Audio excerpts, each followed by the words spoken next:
Nós vamos envolvendo a Deise com o nosso carinho, com o nosso amor, né? Ela trabalha aqui na casa também, trabalha na Federação Espírita, e ela vai falar sobre as 7 fases do luto. Nós estamos agora na 2ª fase, né? Que é a revolta. Então, nós vamos envolvendo a Deise com muito amor. Grata, Neuzinha, obrigada.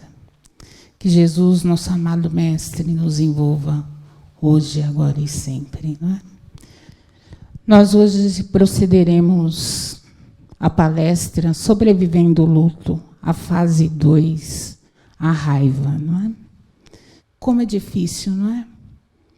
No momento que nós estamos voltados para a nossa dor, a nossa profunda dor, nós comemorarmos alegremente a vida. Nós agradecermos alegremente por todas as pessoas que fizeram parte dela, por todas as pessoas que estão no nosso convívio.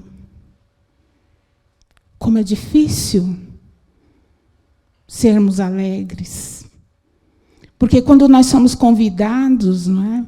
E Jesus nos diz a respeito dos convites feitos, não é? Nós somos convidados para nos unir numa festa, numa reunião de amigos. Nós somos convidados a compartilhar o Evangelho. Nós somos felizes. Que maravilha de convite. Lá eu posso me harmonizar, me equilibrar, e é saudável. Mas quando o mesmo convite se estende há momentos de tristeza, de partidas, sem a certeza do reencontro, nós não queremos. Nós rechaçamos, não é? E hoje o convite da humanidade é que nós sejamos os convidados da dor do outro, para não dizer a nossa. E quando nós somos convidados para o do outro, o minuto que nós fizemos, nós tivemos tanta coisa para pensar, tantas coisas para refletir. Mas quando nós estamos na posição de convidados, pelo desafio da dor, nós, muitas vezes, nos revoltamos. Por que Deus fez isso comigo? Quem é esse Deus que leva o meu ente querido quando tantas pessoas ruins, mas se encontram no mundo? Por que eu tenho que passar por isso? Por que não o outro? Eu caminhei a minha vida toda honestamente, pautada pelo respeito ao próximo, pratiquei o dever, fiz o que pude. É certo, eu não sou perfeito, mas eu bem fiz o que pude. Eu auxiliei a minha família, por vezes socorri os meus irmãos, trabalhei disciplinadamente com meus horários. Por que Deus me arrebata aquele que eu amo? E essa raiva, essa revolta, esse único momento de cólera, nos descompensa perante o nosso progresso espiritual. Porque nesse exato instante, e todos nós passaremos por esse estágio, um brevemente, outros mais estendidos. Nesse instante, nós não aceitamos Deus como nosso Pai Criador. Quem é Deus? Ora, meus irmãos, se nem Kardec, nosso primeiro livro de estudos, o Livro dos Espíritos, na sua primeira pergunta, conseguiu objetivar essa profundidade da resposta, porque lá está que Deus é a inteligência suprema, causa primária de todas as coisas, da onde nós nos originamos, da onde nós fomos criados, todas as nossas consequências e experiências caminhadas sobre a vida. Porque nós, dentro da nossa vivência, a nossa experiência, indagamos quem é esse Deus. Nós não aceitamos o Pai como bondade, justiça e misericórdia nesse momento. Porque delegamos a Ele a responsabilidade de eternizar aquela vida que tinha um compromisso de tempo, de horário, que foi merecedor de continuar a sua vida nos céus, afastados de nós temporariamente. Nós nos revoltamos porque nós pensamos, não é? Por que viver se tudo acaba assim mesmo? Que justiça há se tudo que eu batalho e faço um dia acaba?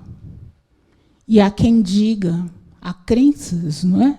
Na nossa realidade, que diz que tudo acaba por aqui. Fenece o corpo físico, fenece o espírito. E o espírito eterno, segundo nós aprendemos. Jesus diz, no Evangelho está lá, todos podem buscar nossa referência, capítulo 4. Ninguém pode ver o mundo novo se não nascer nele. Nós fomos batizados pelo Evangelho. Está no Evangelho lá. Fomos batizados com uma nova vida, uma nova oportunidade, revivendo experiências para que nós possamos reencontrar esses irmãos que antecederam até nós. Vamos observar que a cólera é um estágio de desequilíbrio. É uma perversidade, uma profunda crueldade que nós fazemos conosco mesmo. Vocês já viram pessoas encolorizadas? Raivosas? A pessoa se descompensa, não é? Transfigura-se, olha que interessante. Transfigura-se a fisionomia, ou seja, a pessoa toma uma fisionomia feroz. Ocupa-se de trejeitos, maneiras que não são as próprias, tiradas, muitas vezes, não é? De um acesso de loucura.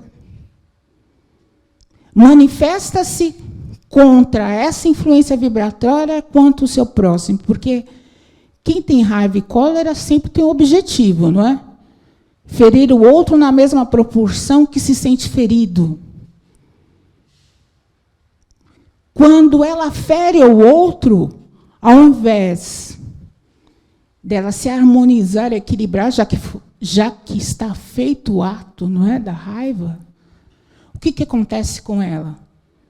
Fica mais raivosa ainda, porque às vezes não atinge o objetivo, que é desequilibrar o outro na medida que a pessoa fica desequilibrada. Aí vocês podem dizer, mas isso não existe, isso aí é uma vez ou outra. Quantas vezes a pessoa fica nervosa durante o dia? É política, é filho que não faz a tarefa, é marido que não liga, é mulher que não retorna, ou não é? São ideias que nós queremos que os outros abracem e não abraçam? É a nossa forma de ser mal compreendida no trabalho, fora dele. Nós temos acessos de raivas cotidianas. A espiritualidade diz que quando nós estamos nesse estágio, nós descompensamos o nosso físico e conquistamos para nós, sabe o quê? Uma enfermidade. A enfermidade física. Porque a da alma já tem encolerizado. O Evangelho ainda diz mais, que ninguém manifesta aquilo que não tem. Olha que triste. Se eu manifesto amor, maravilha, não é? As pessoas se sentem abraçadas, acarinhadas, consoladas, reconfortadas.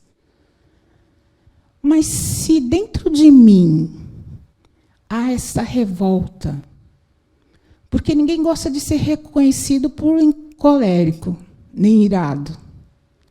Então, muitas vezes, esse sentimento está sublimado dentro de nós, esperando a oportunidade de ser manifestado.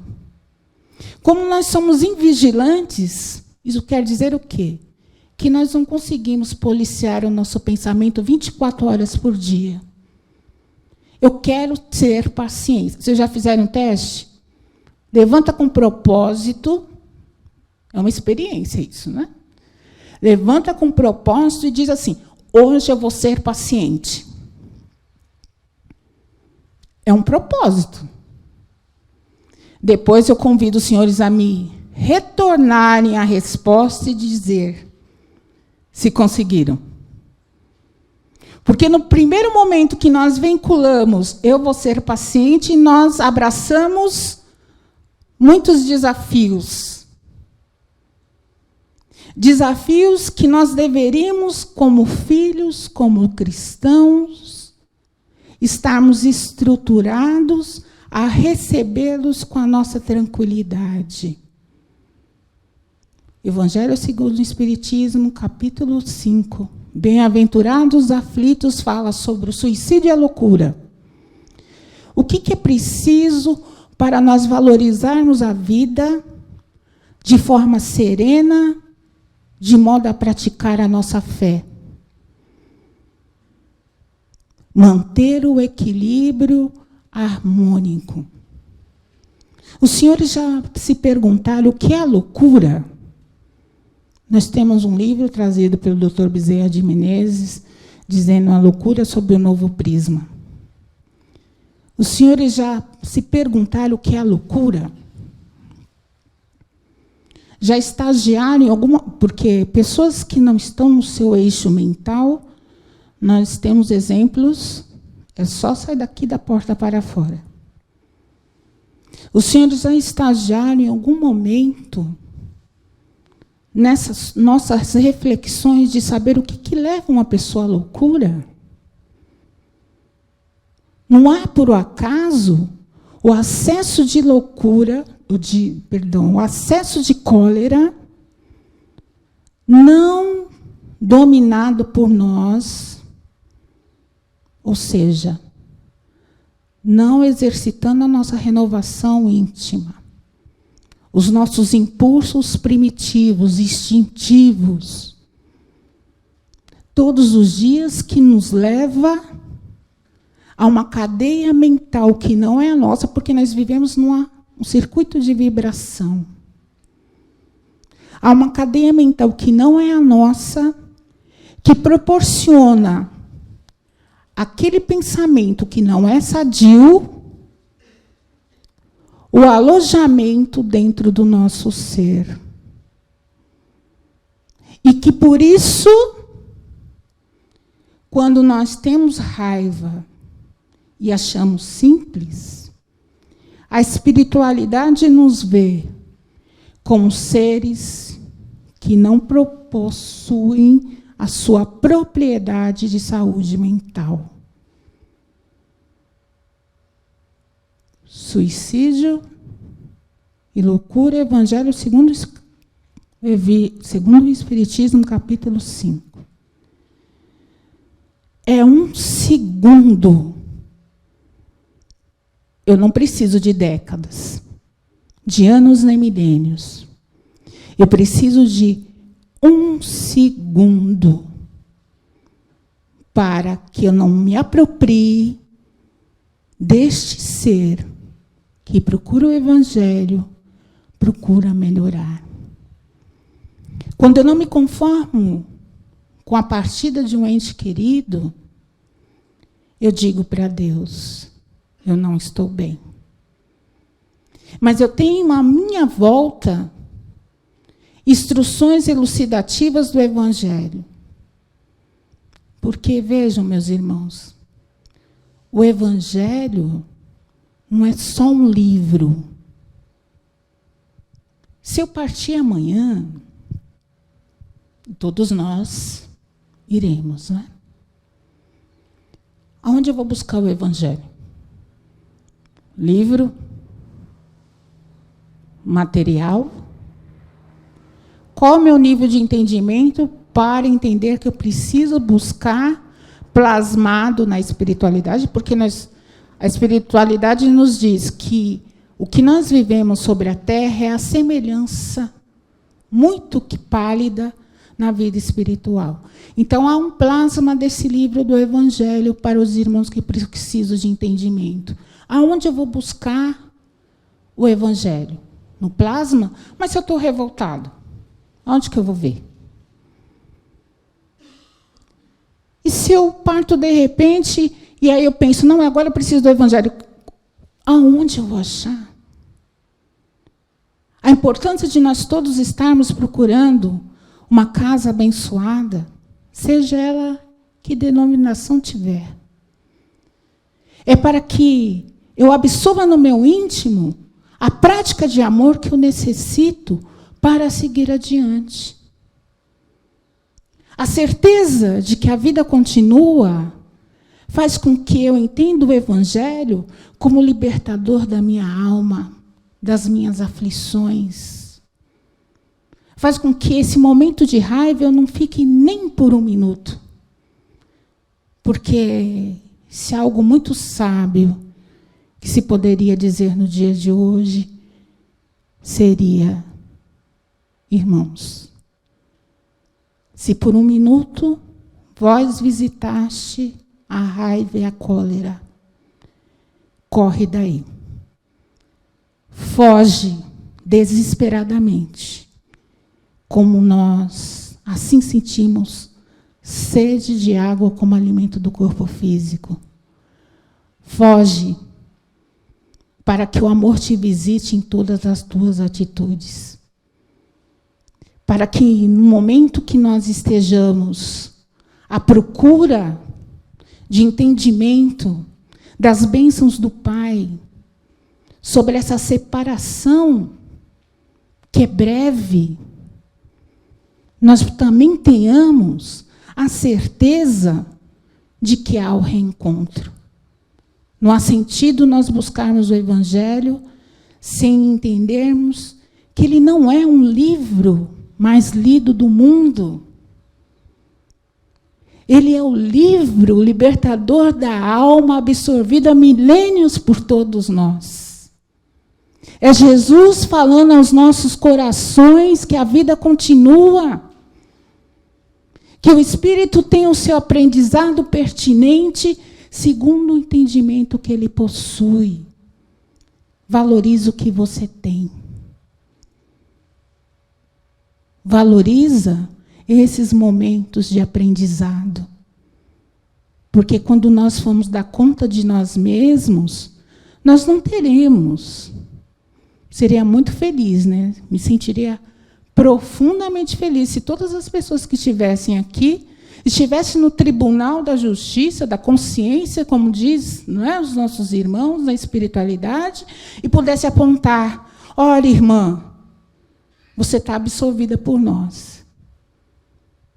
Mas como cada um dá conta de si, serei eu, seremos nós, diante das nossas ações, a dizer: eu fiz o melhor que eu pude, no alcance que eu tinha o meu entendimento.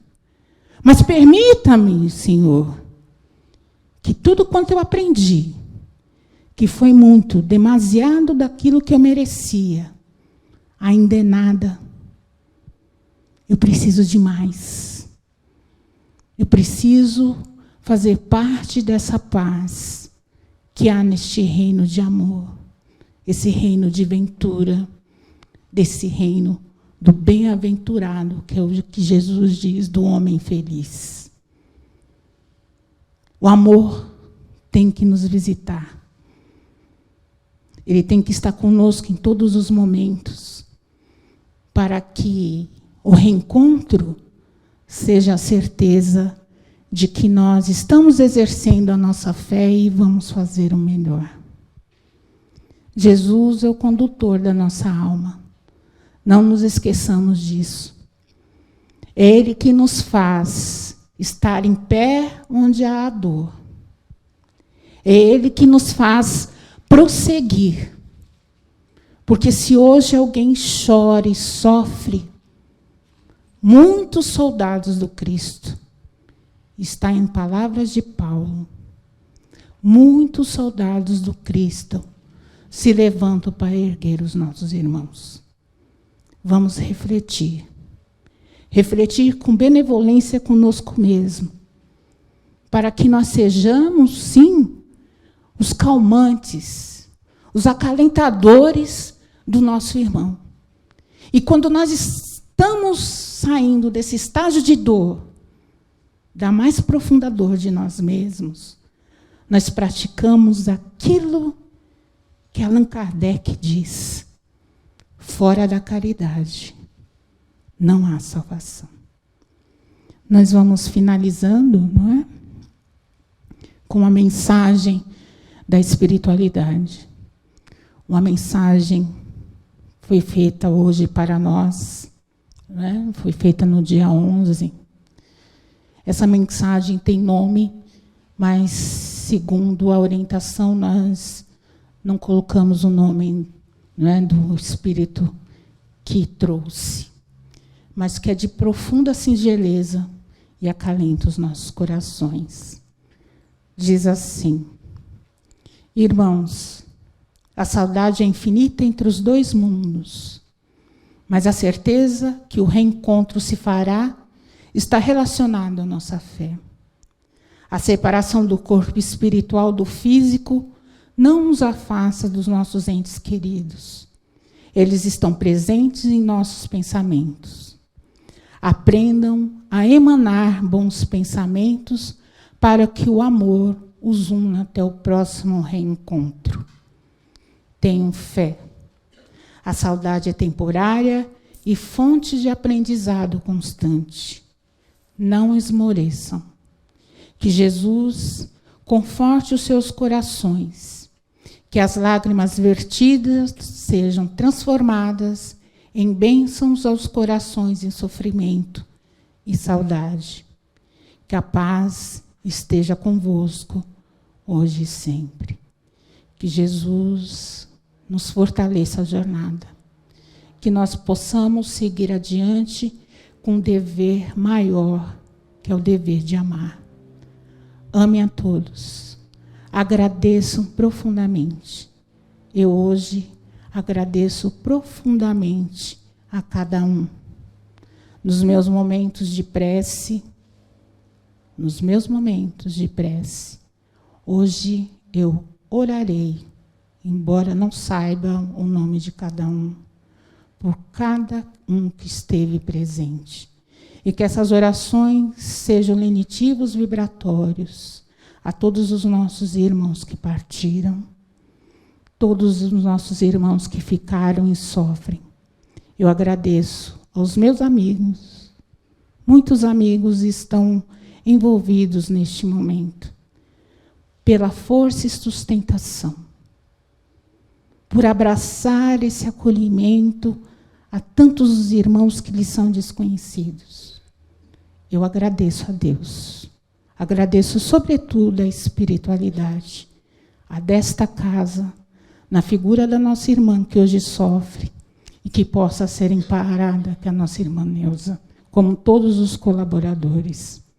Eu agradeço a Deus, porque a vida Ele me permitiu ter, mas que eu valorizo e faço por onde valorizar todos os dias da minha vida, quando aqui me apresento, em nome dos nossos irmãos anônimos, porque nada sou e nada tenho, mas tudo que eu tenho é de Deus.